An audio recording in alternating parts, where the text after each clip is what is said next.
Le grand retour des obligations aura-t-il lieu cette fin d'année 2025 et surtout dans le courant de l'année prochaine?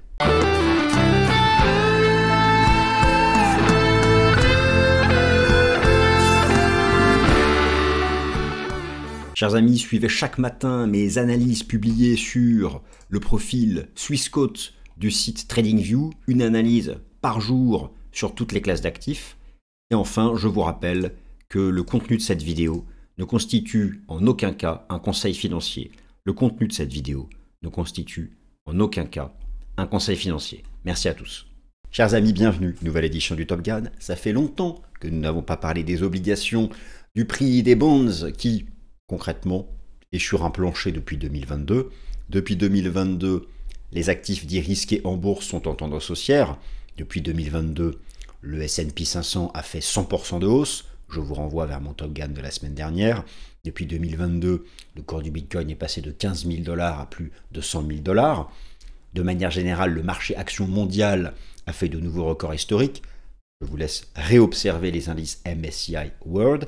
Et dans cette période-là, les obligations, certes, délivrent des rendements, délivrent des coupons, les taux d'intérêt sont élevés, stratégie donc de revenus, mais leur prix est tout en bas. Alors, leur prix ne baisse plus.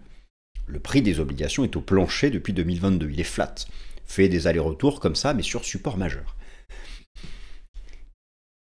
Alors que 2026 pourrait être une année difficile pour les actifs risqués en bourse, et je vous renvoie à nouveau vers le Top Gun que j'ai fait la semaine dernière sur l'éclatement de la bulle spéculative, je mets les guillemets, potentiellement l'année prochaine, les obligations vont-elles en profiter? Est-il temps progressivement, je ne dis pas aujourd'hui, ni cette semaine, progressivement, gentiment, d'ici la fin d'année et à partir de l'année prochaine, de commencer à arbitrer son épargne financière en défaveur des actions et en faveur des obligations? J'entends là augmenter le poids relatif des obligations dans votre épargne financière globale. Je ne sais pas, posez-vous la question, peut-être que vous ne le savez même pas, mais faites le point sur votre épargne financière et déterminez les pourcentages. Le pourcentage alloué aux actifs risqués, le pourcentage actuellement alloué à des placements monétaires. Quel est le pourcentage de votre épargne alloué aux obligations? Vous y êtes peut-être exposé via des fonds, mais que vous laissez traîner comme ça sur différents contrats, vous ne savez pas. Bon, mon idée, c'est que ces 6 à 12 prochains mois, il va falloir augmenter le poids des obligations, pour un certain nombre de raisons. Et donc là, j'ai voulu creuser le sujet. Je vais essayer d'être bref à nouveau. Je ne vous le garantis pas, mais pendant longtemps, mes vidéos duraient 30 minutes, parce que de toute façon, il ne faut pas que ça dépasse 30 minutes. Ce sont les instructions de Swissquote. Mais j'essaye maintenant de faire 20-25, espérant que ce soit un format plus sympathique. Alors, première partie, on se refait un point performance. Vous allez voir qu'effectivement, depuis 2022, les obligations, dernier de la classe. Bon. Je parle du prix, parce qu'entre-temps, elles ont délivré des coupons, donc il faut regarder l'ensemble. Mais là, je reste focus sur le prix. Deuxième partie, 9 raisons d'y croire. 9 raisons, pourquoi pas 8, pourquoi pas 10? J'en ai trouvé 9 vraiment solides. 9 raisons de croire que, à partir de cette fin d'année, il est temps d'augmenter le poids relatif des obligations dans votre portefeuille. Troisième partie, en termes d'analyse technique, il n'y a que là que vous avez du ratio rendement-risque. Sur le S&P 500, les stars de la tech, les valeurs de l'IA, vous y êtes ou vous y êtes pas, c'est trop tard. Les trucs sont tout en haut, les supports sont tout en bas. Ratio rendement-risque, c'est perspective de profit face au risque de perte. Bon, quand un marché est tout en haut, forcément le ratio rendement-risque est plus intéressant. On va voir que sur les obligations, ça reste le cas. Quatrième partie, les institutionnels commencent gentiment à accumuler des obligations. Je vais vous montrer quelques datas sur ce sujet. Cinquième partie, je refais un point sur les chiffres majeurs en retard de publication. Depuis le shutdown, depuis le 1er octobre, beaucoup de chiffres auraient dû être publiés, ne le sont pas et le seront dès la fin du shutdown. Mais donc il faut regarder ça parce que ça, ce sera majeur, notamment pour les 2 prochaines décisions de politique monétaire de la Fed, même si la semaine dernière, Jérôme Powell a bien expliqué que, voilà, via des données alternatives, de toute façon, la Fed va baisser à nouveau le taux d'intérêt des fonds fédéraux lors de sa décision de politique monétaire de la fin du mois d'octobre. Mais ça peut être intéressant de refaire un bilan de ces chiffres macro en retard. Voilà, chers amis, est-il temps de penser au grand retour des obligations et à l'augmentation progressive du poids des obligations dans votre portefeuille ces prochains mois? Je pense que oui, et bienvenue donc à la nouvelle démonstration. On va revenir gentiment et tranquillement sur les obligations en bourse, en tout cas donc réaugmenter le poids relatif des obligations au sein de votre épargne financière. Je pense que oui, ça me paraît pas stupide. 5 parties donc, que je vais déployer. Et commençons donc par faire un bilan performance. Alors, effectivement, les obligations, hormis le fait qu'elles ont délivré d'importants rendements, d'importants coupons depuis maintenant 2022, via la hausse des taux d'intérêt avec pour objectif de casser l'inflation, politique monétaire menée par les banques centrales occidentales. Alors depuis, les choses ont changé, l'inflation a été grandement vaincue, mais il est vrai que d'un point de vue des prix, elles ont un comportement décevant lorsqu'on compare avec les autres classes d'actifs. Alors, commençons par cela. Vous avez tout d'abord sous les yeux un graphique qui compare la performance interclasse d'actifs d'une sélection donc d'actifs majeurs depuis le début de l'année 2022. Alors, effectivement, vous retrouvez donc tout en haut les métaux précieux. Depuis 2022, vous avez donc alors les taux d'intérêt sont en forte hausse. Le cours de l'argent gagne 136%, l'or 136%, le cours du Bitcoin 120%, le DAX 50%, le Nasdaq 50%, le S&P 500 ici plus 41,90%, donc ça part, oui c'est ça, de janvier 2022. Je vous rappelle que le début du bull market a été fait en octobre 2022. Depuis octobre 2022, le S&P 500 a pris 100%, mais là je pars du début de l'année 2022. Et donc, vous avez tout en bas du classement, vous avez, attendez, je vais partir, pour faire quelque chose d'intelligent, je vais vraiment partir d'octobre 2022. Voilà.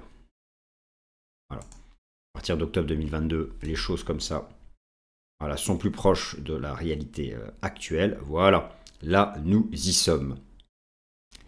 Et donc, depuis le mois d'octobre 2022, depuis le début donc, du bull market, eh bien, les obligations sont tout en bas. Vous avez donc ici les obligations, moins 5% pour l'obligation américaine, donc le TLT, le contrat de taux à 20 ans, moins 5% en termes de prix. Et d'un point de vue graphique, effectivement, lorsque vous regardez le comportement des obligations, je vais vous le montrer différemment. Voilà, je vais vous montrer ici le marché obligataire Total Bond Market via cet ETF. Et donc voilà, depuis 2022, bien, le marché est tout en bas. Alors, est-il en train de construire une figure de renversement aussi? On va en discuter. Mais on voit bien la différence très nette sur la période avec l'indice S&P 500 qui, lui, donc, a connu un vrai bull market depuis octobre 2022, alors que le prix des obligations, lui, se maintient tout en bas. L'idée, alors que le marché action commence à être super cher, est de se poser la question donc, de l'inversion de cette dynamique. Donc effectivement, c'est pas très glorieux en termes de performance, en termes de prix. Le marché est tout en bas, sachant que, alors attention tout de même, il ne faut pas regarder, lorsqu'on s'intéresse au marché obligataire, il ne faut pas regarder que l'aspect prix, puisque dans toute cette période-là, dans toute cette phase-là, eh bien, le marché obligataire a délivré d'importants taux d'intérêt, a délivré d'importants rendements.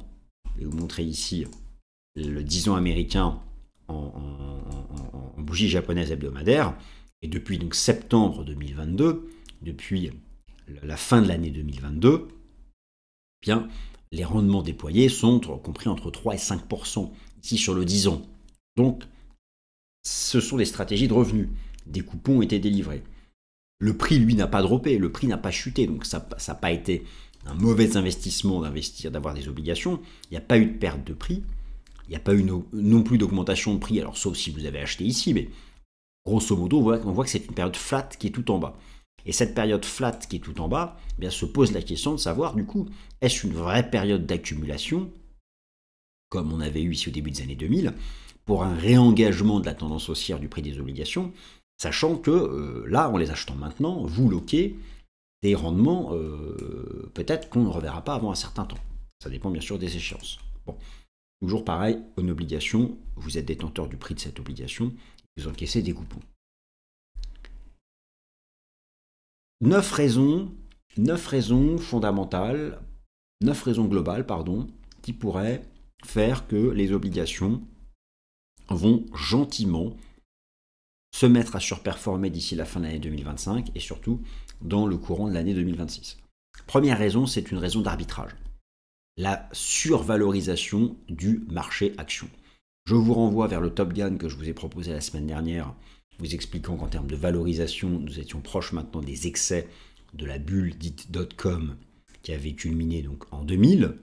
Et effectivement, à un moment ou un autre, se posera la question, un marché action très cher, techniquement tout en haut, bien valorisé sur le plan des fondamentaux, oui, les bénéfices sont toujours au rendez-vous, et viendra même le moment où même si les bénéfices sont au rendez-vous, quand le marché action va atteindre des records de valorisation, ce sera plus justifiable de pousser les prix plus haut. N'oubliez pas que les capitaux ne cherchent qu'à s'investir. Et ça passe de classe d'actifs en classe d'actifs en fonction de là où il y a de l'upside sur les prix. Donc ça, c'est la première raison fondamentale, un peu basique. Je vous remontre ici la valorisation. Alors, hors de contrôle, c'est un point de vue, mais selon le PE de Shiller, le PE régulier ou le Buffett Indicator, le marché, donc nos conditions actuelles pour le S&P 500 comparées à la bulle spéculative de 2007, la bulle financière ou encore la bulle .com, vous voyez que nous sommes en termes de valorisation sur des niveaux où, le marché action, il n'est plus le temps de l'acheter pour la première fois. Déjà, cet argument de la valorisation peut être un argument suffisant pour se dire il est temps de commencer à arbitrer gentiment vers les obligations. Deuxième argument, 2026 sera la seconde année du second mandat de Donald Trump. Et ce que nous savons, c'est que au sein du cycle dit présidentiel, le cycle présidentiel fait donc le lien entre la performance du marché action et les 4 années de mandat du président des États-Unis. La deuxième année est la plus faible. Donc ça, c'est le Top Gun que je vous ai proposé la semaine dernière, mais nous arrivons fin 2025 à un marché action qui est tout en haut, qui est survalorisé, une bulle des valeurs de l'IA, les stars de la tech. Bon, en même temps, je vous ai expliqué la semaine dernière que la bulle n'est pas comparable à 2007 ou 2000. C'est une demi-bulle, mais quand même. Les obligations, eux, leur prix est tout en bas, mais ne baisse plus. Ça délivre des rendements. On arrive avec cette année 2026, qui est la seconde année du mandat présidentiel, avec les élections de mi-mandat, les mid-terms, qui est l'année la plus faible en moyenne pour le marché action. C'est peut-être pas déconnant de se dire, bon, pourquoi pas arbitrer un peu en faveur des obligations. Cette vidéo, je ne vous dis pas, vendez toutes vos actions, achetez que des obligations. Mais simplement, si vous aviez réduit le poids des obligations de votre portefeuille, il me paraît intéressant de gentiment commencer à le réaugmenter. Si vous étiez tombé à 10% d'obligations dans votre épargne financière, remontez à 20 ou 30%, et progressivement sur les 3-4 prochains mois. Deuxième argument. Donc, troisième argument, bien sûr, la baisse des taux d'intérêt. Globalement, toutes les banques centrales occidentales ont baissé leurs taux d'intérêt. La Fed devrait les baisser davantage. Et je vous rappelle donc, ça c'est la base du fonctionnement du prix des obligations, la corrélation inversée entre le prix des obligations et les taux d'intérêt du marché. Je vais vous remontrer ça tout de suite. Cette corrélation inversée est illustrée donc ici. En bougie japonaise, vous avez l'obligation américaine à 20 ans. Regardez ici, cette énorme phase de hausse entre 2018 et 2020 correspondait à l'effondrement des taux d'intérêt. Vous avez en violet le taux d'intérêt américain à 2 ans, en jaune le taux d'intérêt américain à 10 ans et en bleu le taux de la Fed. Ensuite, l'effondrement du prix des obligations correspondait à la forte hausse des taux d'intérêt. Et là, regardez, le taux de la Fed a repris sa baisse, les taux du marché baissent. Ça rappelle un peu cette période initiale. Et les obligations sont toujours en bas, sur support, et commencent à retenter à faire quelque chose. Je me dis, c'est pas stupide de se dire que, bon, on a là une troisième raison, baisse des taux de la Fed, des taux du marché, la corrélation inversée, le prix des obligations est tout en bas, ça accumule. Bon, c'est why not? Une troisième raison.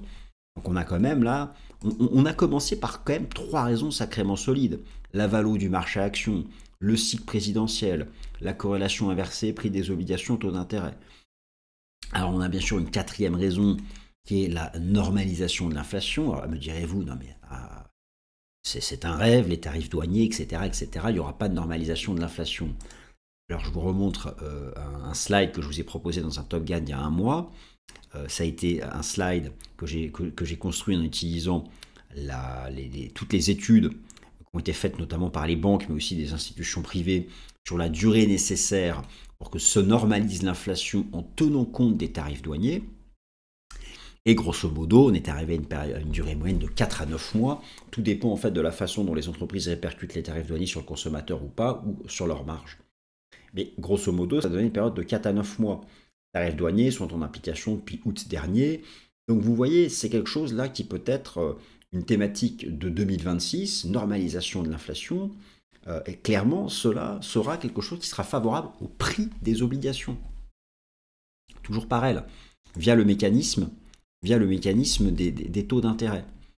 Alors ensuite, vous avez un cinquième argument, qui est non plus la valorisation que du marché action, mais la valorisation du marché action relativement à ce que peut rapporter les obligations. Pour cela, vous allez regarder ce qu'on appelle le rendement des bénéfices du S&P 500. Le rendement des bénéfices du S&P 500 est tombé à 3,33. Et en fait, ce qu'il faut faire, c'est comparer ce rendement des bénéfices au taux obligataire américain à 10 ans. Si le rendement des bénéfices du S&P 500 est inférieur au taux à 10 ans, c'est que le marché action est survalorisé et qu'il faut aller vers les obligations. Et bien actuellement, le rendement des bénéfices du S&P 500 est de 3,33, le taux à 10 ans américain est de 4,02. Donc, dans cette optique-là, oui, ça peut être, c'est un argument de plus en faveur d'un arbitrage, en faveur des obligations. Donc là, on a quand même 5 arguments, déjà, ça peut suffire. J'aurais pu dire 5 raisons d'y revenir, 5 raisons de s'y intéresser, mais bon, on va en faire d'autres. Alors bien sûr, une sixième raison de base, bien sûr, le ratio rendement-risque. Le marché action est tout en haut, les supports sont loin. Ça ne veut pas dire que le marché action ne peut pas monter davantage. Ça veut dire que quelqu'un qui ne l'a jamais acheté ne peut pas rentrer maintenant. Parce que le ratio rendement-risque, c'est comparer les perspectives de profit au risque de perte. Quand les supports sont tout en bas, le risque de perte est élevé. Oui, le S&P 500 peut peut-être aller un poil plus haut, mais par rapport au retracement vers support, c'est sans commune mesure. Ce n'est pas du tout le cas sur les obligations, puisqu'elles sont tout en bas. Sur un support historique majeur, tout en bas, le risque de perte, c'est casser ce support. Les perspectives de rendement, c'est tout ça. Donc, il y a un ratio rendement-risque qui est super important. Quand vous faites la synthèse, toute échéance confondue du marché obligataire, eh ben c'est la même chose. Donc, il y a un ratio rendement-risque qui est intéressant sur ce marché obligataire, à la différence du marché action. Alors, bien sûr, n'oubliez pas que la haute finance américaine, c'est d'abord les fonds retraite qui achètent, et à un moment ou à un autre, avec les taux d'intérêt du marché qui ont commencé à baisser, eh bien, qu'est-ce que peuvent avoir envie de faire ces fonds? C'est loquer des obligations dans leur bilan à un moment où elles rapportent beaucoup.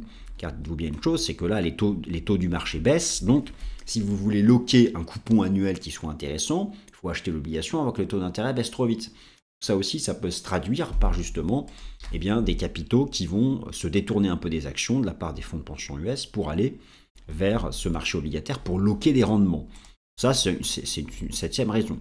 Et j'ajoute donc une huitième et une neuvième raison que je n'étais pas obligé d'ajouter, mais tout d'abord, effectivement, tout l'aspect fiscal, la hausse des déficits, le One Big Beautiful Bill, la réduction des dépenses de l'État américain, des choses qui peuvent peser sur la croissance. Tout ce qui pèse sur la croissance est un facteur favorable au prix des obligations. Et une neuvième raison, bon là, vraiment, j'aurais pu l'enlever, effectivement, de se dire que il pourrait y avoir, pour des raisons X, un ralentissement mondial, et là, alors dans ces cas-là, si ralentissement mondial, c'est grand bear market du marché action, et au contraire, grand bull run des obligations. Je n'y crois pas. Grand bull run des obligations, grand bear market des actions, non. Vous allez voir que 2026 sera probablement une année d'entre-deux. Voilà, donc, 9 raisons qui peuvent sembler intéressantes, justement, pour revenir vers ces obligations. Alors, je ne sais pas ce que vous en pensez, mais alors là j'ai superposé le prix du Bund et le prix de l'obligation US à 20 ans. D'ailleurs, pourquoi j'ai fait ça? Alors que là, c'est du 20 ans, là, c'est du 10 ans, c'est même pas la même monnaie, donc je dégage, ça sert à rien. Mais retenez vraiment ça. Vous avez là l'obligation US à 20 ans, le taux US à 2 ans, à 10 ans, le taux de la Fed. Vous voyez bien, les taux chutent, le prix des obligations pump. Les taux s'envolent, le prix des obligations chute, et là on voit bien que ça se retourne à la baisse, les taux. Logiquement, progressivement, ça devrait finir par permettre un rebond du prix des obligations.